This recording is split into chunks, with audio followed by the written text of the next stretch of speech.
What does the word epoch have to do with a study Bible? Welcome to Bible on the Go with Dr. Dan, the NIV Chronological Study Bible Review. And this Bible has epochs. That is to say, it's arranged around epochs. Okay, an epoch, of course, is a long span of time, and that's the word they chose to be the orienting thing. Look at this Bible. You see all those 9 different colors? You know what those are? Epochs. Okay, so the fact is, this type of organization for a chronological study Bible, the NIV Chronological Study Bible, is absolutely brilliant because it's clear and it keeps the text together around these epochs and it's orderly. And when I was looking at this, this is the question I asked. Why doesn't everyone do this?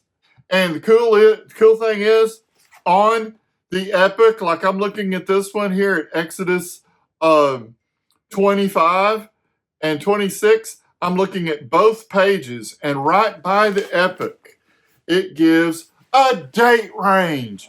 In the case of Exodus, it says 1500 to 1200 BC. It reminds you, whether you're on this page or this page, hey, that's 300 years. So there are time charts and time panels and time capsules. Okay, and we're going to look at those. They have separate indices at the front arranged by, you guessed it, epoch. Okay, so that's part of what makes it so nice, is that even the indexes are arranged by epoch. And the key thing here is that they tell you exactly what page they're on if you're looking for something in particular. And the time capsules are particularly unique. They're small in-text boxes that are contextual to the background of the Bible text that you're talking about. So it gives you like a little snippet of world history, which we're going to see. Look at these epoch introductions. Look how detailed, okay? Now, there is a thorough explanation on 2 to 3 pages at the front of each epoch. That is fantastic. And it's doing the same thing. It's color-coded as Epoch 4, and there's the date range, 1200 to 900, which is just absolutely fantastic. And it, from tribes to a nation, and it goes through all this long introduction. That by itself is very valuable. It's high quality because it's from the good folks at Zondervan. Okay, and so they've done their homework and it's really turned into a nice NIV Chronological Study Bible. Okay, here's an example. I'm in the Psalms. I'm in Epoch 4, and Psalm 1, in between Psalm 96 and 105, Psalms of the Musicians. And this is one of those little insets that gives you a fact, okay, which is absolutely marvelous. Oh, look, see, there's a little historical fact person. That's Alexander the Great, okay, referencing Daniel 8:21, because we're in Daniel 8, Alexander the Great, and all this stuff having to do with that. Okay, here's an example right here in Epoch 7, where I'm from 332 to 27. You know why? Because on every page of this Bible, it shows you what epoch you're in. It's color-coded so you get used to it, and you notice, hey, now I'm in the purple, I'm in a different epoch, and right there next to it is the range of the years. This is what makes chronology work, right? For the Bible reader that is trying to put it all into context. This is very valuable and very useful and very helpful. So the 70 years of Jeremiah. So here's a nice little table, and it's all about Jeremiah, because Jeremiah's 52 chapters, and you can get lost if you don't pay attention to the time. Okay, so very nice. Look at this. This is at the end of Epoch 7, getting ready to go into Epoch 8. Okay, we've got what? All these time capsules having to do with the intertestamental period.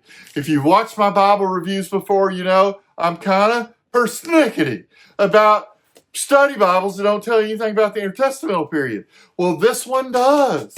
And it does it really nice and really well, really orderly, because it's giving it to you in time capsules. And of course, look at these in-text color maps. Aren't those beautiful? I haven't even mentioned the in-text maps, okay? But here they are, and they're awesome, okay? They're throughout the book, okay? Now, the fall of Jerusalem. Check it out, okay? Then I get here, and I'm at the end, okay? I'm at Revelation 22 in Epoch 9. I'm at the done by Epoch 9. And of course, we could have Epoch 10, eternity, okay? That would be fantastic. But cultural and historical topical index, you were wondering about that, right? It's got all this culture historical stuff in it, and you can come right here, right past Revelation, and you can see all the directories and the index to get you there. It's the great thing about study Bibles that do that. Because there's so much academic stuff in it, okay, there's a glossary, and it's really good and really tight, okay? It's giving you good information in terms of a glossary and definitions. And then, of course, you would be disappointed if it didn't have a nice concordance. This is laid out well, and it's extensive. And then, as I come even further here to the back, I see a canonical index to scripture passages. Now, this is the thing. You've got to have an index to the scripture passages in chronological Bibles, because if you're used to just going from book to book to book, you're going to get really frustrated. So what I would do if I use this Bible regularly is I would put one of my favorite bookmarks right there that would take me to the canonical index of scripture references. Now, what I found fascinating about this is that the scripture references are canonical.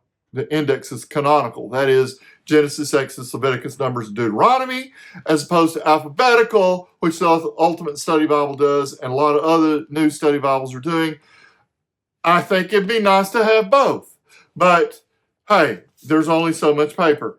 And then, last but not least, you know what this study Bible has? It has maps. Thanks for watching Bible on the Go with Dr. Dan. If you like this video, one of the best things you can do is hit that button called subscribe. You only have to do it once, and it doesn't cost a single thing. And thank you so much for sharing the channel and talking about it and supporting Bible on the Go with Dr. Dan.